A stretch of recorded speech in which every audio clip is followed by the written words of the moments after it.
یہ کہانی ایک معصوم لڑکی عارفہ کی دردناک حقیقت کو بیان کرتی ہے، جسے اپنی ہی زندگی میں سب سے بڑے دھوکے کا سامنا کرنا پڑتا ہے۔ تو سنیے معصوم عارفہ کی زبانی۔ میں تو اپنے باپ کو اپنا رکشک سمجھتی تھی، لیکن جب سچ میرے سامنے آیا تو میری دنیا ہی اجڑ گئی تھی۔ ایک باپ جس نے اپنی ہی بیٹی کو ایک لالچ کی آگ میں جھونک دیا، اور ایک سماج جس نے میری چیخوں کو انسنا کر دیا۔ سردیوں کی سردی ترین رات تھی جب میں پیدا ہوئی تھی، تو میری ماں دنیا کو اور اس بھری دنیا میں مجھے چھوڑ کر چلی گئی تھی۔ جب میرے پیدا ہوتے ہی بابا اپنے ہاتھوں میں مجھے پکڑے دھاڑے مار مار کر رو رہے تھے اور کہہ رہے تھے، یہ بن ماں کی بچی کیسے پلے گی؟ ہائے میرے خدایا، مجھ پر کیسا پہاڑ ٹوٹ پڑا ہے۔ میں اپنی بچی کو سنبھالوں یا محنت مزدوری کروں؟ پھر کچھ سوچتے ہوئے مجھے اٹھا کے پھپھو کی گود میں ڈال دیا اور کہنے لگے، یہ بن ماں کی بچی ہے، میں کسی اور پر بھروسہ نہیں کر سکتا۔ اتنا کہنا تھا کہ میری پھپھو نے مجھے اٹھا کے نیچے پٹک دیا اور میرے بابا سے کہنے لگے، تجھے نہیں پتا یہ بچی کتنی منحوس ہے، پیدا ہوتے ہی اپنی ماں کو کھا گئی، پتا نہیں بڑی ہو کر کیا کیا گل کھلائے گی۔ مجھ سے یہ منحوس لڑکی کا سایہ دور ہی رکھو۔ میرے بابا روتے ہوئے مجھے اٹھا کے گھر لے گئے۔ بابا نے میرا نام عارفہ رکھا تھا۔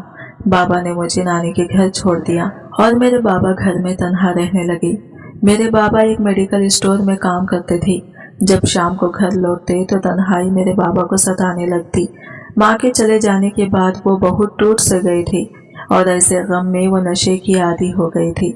جب بابا نشے میں اپنا بستر پر لیٹے تو بابا کو یہی خیال آتا کہ اگر یہ بچی پیدا نہ ہوتی تو میری خوبصورت بیوی آج زندہ میرے ساتھ ہوتی، آج میں یوں تنہا نہ رہتا۔ سچ میں یہ بیٹی منحوس ہے، اسی نے میری زندگی برباد کر دی اور اسی کے کارن میں آج تنہا زندگی گزار رہا ہوں۔ ہر دن میرے بابا نشے میں چور رہتے اور محنت مزدوری کرنے میں لاپرواہ ہو گئے۔ جب میں 12 سال کی ہوئی تو میری نانی کا انتقال ہو گیا۔ اب مجھے پھر سے اپنے بابا کے پاس لوٹنا پڑا، کیونکہ نانی کے یہاں اور کوئی نہیں تھا جو مجھے اس گھر میں رکھ سکتا۔ میری جوانی کے پیرے شروع ہو گئے تھے اور میں ابھی تازہ تازہ جوان ہوئی تھی۔ میری عمر صرف 12 سال تھی اور ان 12 سالوں میں نے اپنے بابا کی نفرت ہی پائی تھی، اور یہ نفرت کب میری زندگی برباد کر دے گی میں نے کبھی نہیں سوچا تھا۔ اور میں نے اپنے بابا سے پوچھ لیا، بابا آپ مجھ سے غصے سے بات کیوں کرتے ہیں؟ لیکن میرے بابا میری بات سنتے ہی خاموش ہو گئے تھے اور انہوں نے مجھے کوئی جواب بھی نہیں دیا تھا۔ پتا نہیں میرے بابا کے دماغ میں کیا چل رہا تھا۔ میرے بابا تو کام پر بھی جانا چھوڑ دیا تھا۔ ابا اگر آپ کام پر نہیں جائیں گے تو گھر کیسے چلے گا؟ لیکن میری باتوں کا بابا پر کوئی اثر ہی نہیں ہوا تھا۔ وہ تو نشے کی دھت میں چارپائی پر بڑے ہوتے تھے۔ ایک دن ابا مجھے گہری نظروں سے دیکھ رہے تھے۔ مجھے ابا کا یوں دیکھنا مجھے کسی انہونی کا قصہ دکھ رہا تھا۔ میں نے اپنا سر جھٹکا اور کچن میں چلی گئی۔ جب میں کچن میں کھڑی کھانا بنا رہی تھی تو ابا مجھے جوس لا کر دیے۔ کہنے لگے، اس کو پی لو، تمہارے جسم میں بہت کمزوری ہو گئی ہے، اس کو پینے سے تمہیں بہت طاقت ملے گی اور تمہیں کمزوری محسوس نہیں لگے گی۔ لیکن میں بابا سے کہنے لگی، بابا مجھے تو کوئی کمزوری نہیں ہے، میں تو اچھی خاصی ہوں۔ لیکن ابا تو مجھے یہ جوس زبردستی پلانے لگے اور میں نے وہ جوس جلدی پی کر ختم کر دیا۔ بابا مجھے یہ جوس پیتا ہوا دیکھ کر بہت خوش ہو گئے تھے۔ اب میں بھی خوش تھی کہ اتنے سالوں سے میں نے بابا کی نفرت ہی پائی تھی، اور آج اس طرح اچانک بابا کو میری فکر کرتے ہوئے دیکھ کر مجھے خوشی محسوس ہوئی تھی۔ اب اس جوس کو پینے کے بعد مجھے بہت گہری نیند آ گئی تھی۔ پھر اگلے دن میں نے بابا سے کہا، بابا مجھے کمزوری محسوس ہو رہی ہے۔ تو بابا نے پھیکی سی مسکراہٹ دی اور مجھے ایک انجیکشن دے دیا، جس انجیکشن کو لینے سے مجھے پھر سے گہری نیند آ جاتی۔ اب یہ سلسلہ یہی روز ہونے لگا۔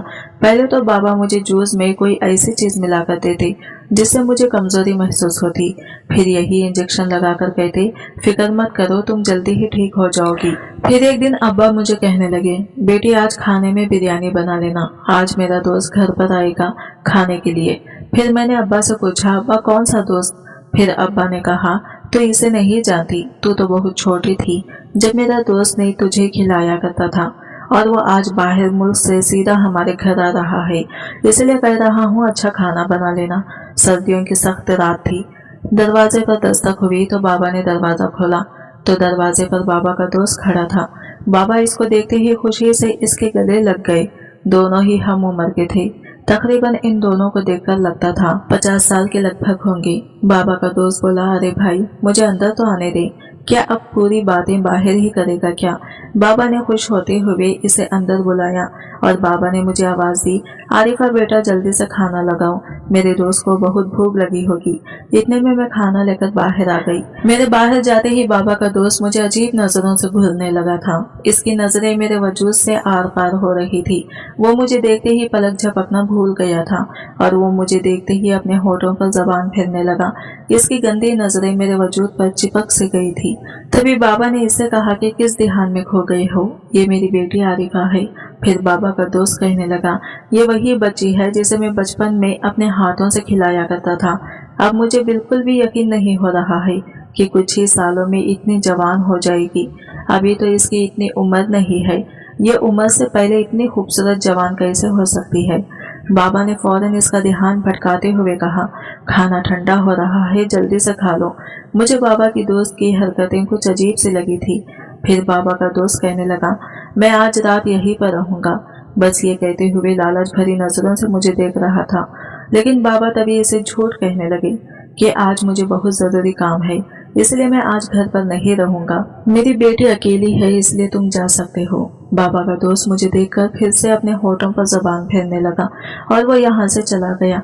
बाबा इसे खुद गाड़ी में बिठा कर आए थे, लेकिन जब तक बाबा घर आए तो मुझे फिर से कमजोरी महसूस होने लगी। तो बाबा ने मुझे इस तरह देखते ही इंजेक्शन लाकर लगा दिया और बाबा मुझे देखे मक्कारी से हंसी लगने लगे। मैं इंजेक्शन लेते ही गहरी नींद की वादियों में चली गई थी। फिर बाबा एक कोने में जाकर खूब हंसे थे। आज इनकी मेहनत रंग लाई थी। उन्होंने जेब से वह इंजेक्शन निकाला और देखकर खूब हंसे थे, जैसे जीत इनकी हो गई थी। आज इनकी मेहनत का फल इन्हें मिल गया था। जो कुछ देर पहले इंजेक्शन लगाया था, ये कोई आम इंजेक्शन नहीं था, बल्कि ये इंजेक्शन वक्त से पहले जवान होने का था। मेरे बाबा तो मेडिकल में काम करते थे, तभी इनको पता चला था कि कुछ ऐसी भी दवाइयाँ हैं जो लड़कियों को वक्त से पहले जवान कर देते हैं, और यही इंजेक्शन बाबा मुझे 2 साल से लगाते आ रहे थे। हर रोज बाबा मुझे जूस लेकर देते, जिसको पीते ही मुझ पर सुस्ती तारी हो जाती, और जब मैं अब्बा से कहती तो वो ये वाला इंजेक्शन ले आकर लगाते थे और सुबह तक मेरी कमजोरी भी गायब हो जाती। लेकिन अब मेरी जिस्म में कुछ तब्दीली आ गई थी। मैं 14 साल की उम्र में ही भरपूर जवान नजर आ रही थी। मेरी नाजुक जिस्मानी भी बहुत बड़ी हो चुकी थी। वक्त से पहले ही मेरे ब्रेस्ट काफी ज्यादा बड़े हो चुके थे।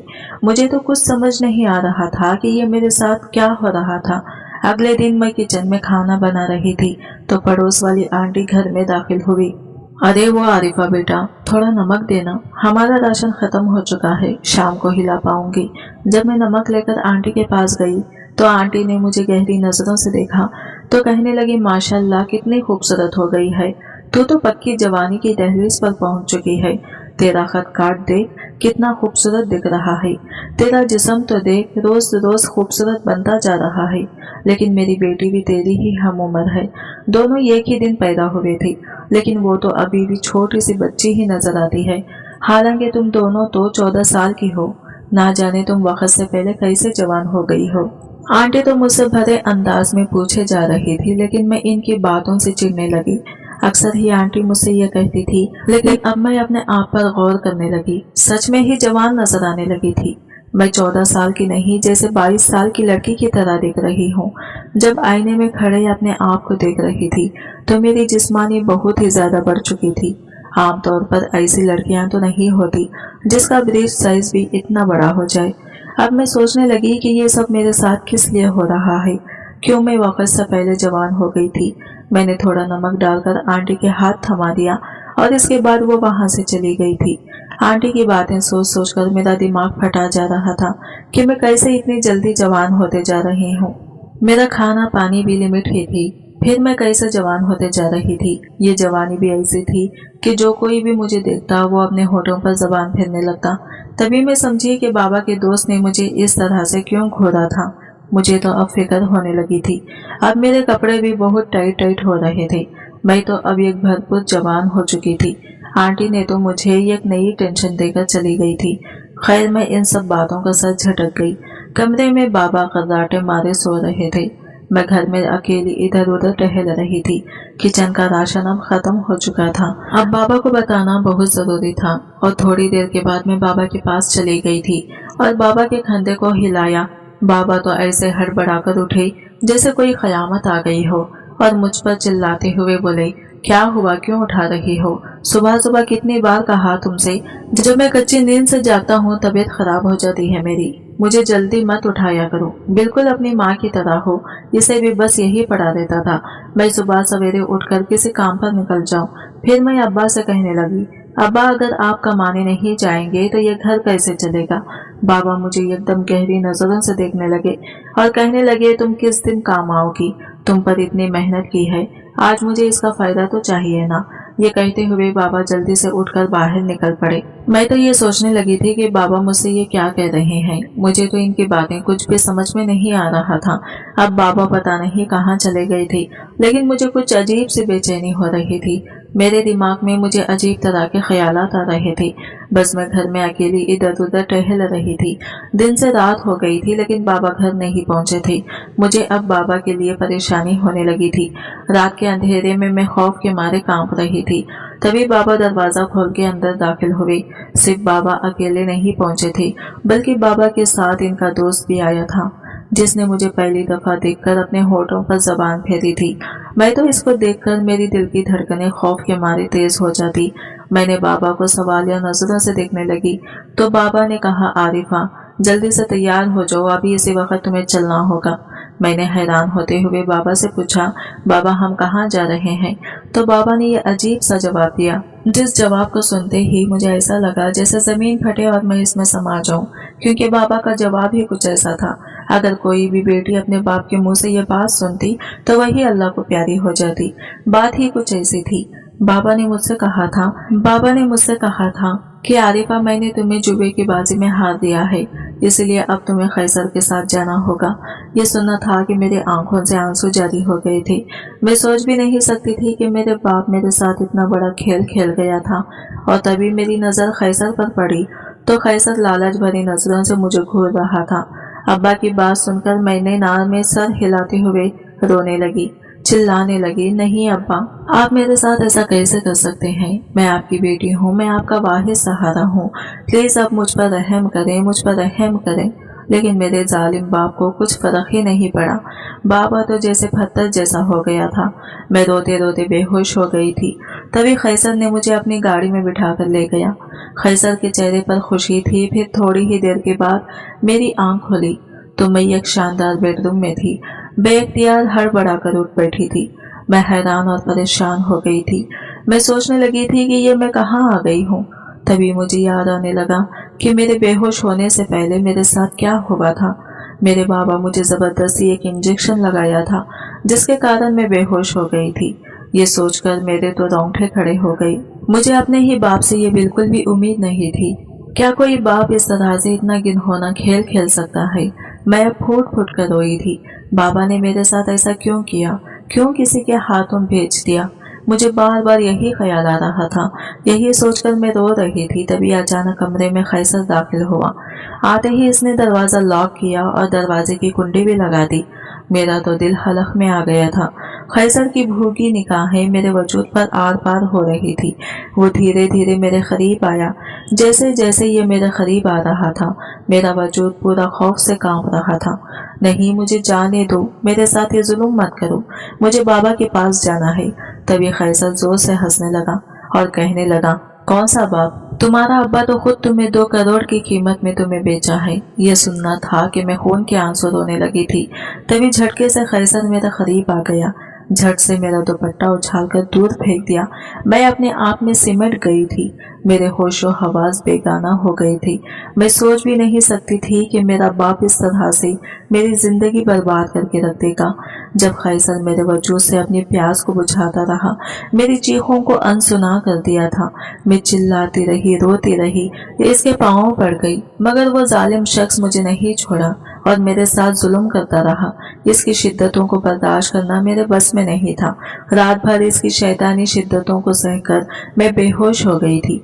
जब सुबह उठकर देखा तो पूरा बेड खून से लिपट हो चुका था। ये देखकर मैं डर गई थी। इसी तरह हर रात मेरी इज्जत दांव पर लगती गई। हर रात कैसर अपनी हवास का निशाना बनाता रहा और मैं इसकी शिद्दतों को सह सह कर बेहाल हो गई थी। ऐसे ही कई साल गुजर गई। जब एक दिन मुझे खबर हुई कि मेरे बाबा इस दुनिया में नहीं रहे थे, वो भी इस दुनिया को छोड़कर जा चुके थे। अब मेरी जिंदगी यूं ही गुजर रही थी। तभी कैसर भी अब कुछ ठीक नहीं लग रहा था। उसे तो कैंसर की बीमारी हो गई थी। अब वो भी इस दुनिया से चल बसा। अल्लाह की लाठी बेआवाज होती है, इसलिए कैसर को कैंसर जैसी इतनी बड़ी बीमारी लग चुकी थी और वह इस दुनिया को छोड़कर चला गया था। और जितनी भी कैसर की प्रॉपर्टी थी वो मेरे नाम कर गया था। अब मैं कैसर के घर में ही अपनी जिंदगी बची कुची गुजार रही हूँ। आज की वीडियो कहानी आपको कैसी लगी कमेंट करके जरूर बताइएगा, और वीडियो अच्छी लगी है तो लाइक शेयर जरूर कीजिएगा। हमारे चैनल को सब्सक्राइब करें फ्रेंड्स। मिलते हैं अगले नई वीडियो के साथ, तब तक के लिए बाय बाय, टेक केयर, अल्लाह।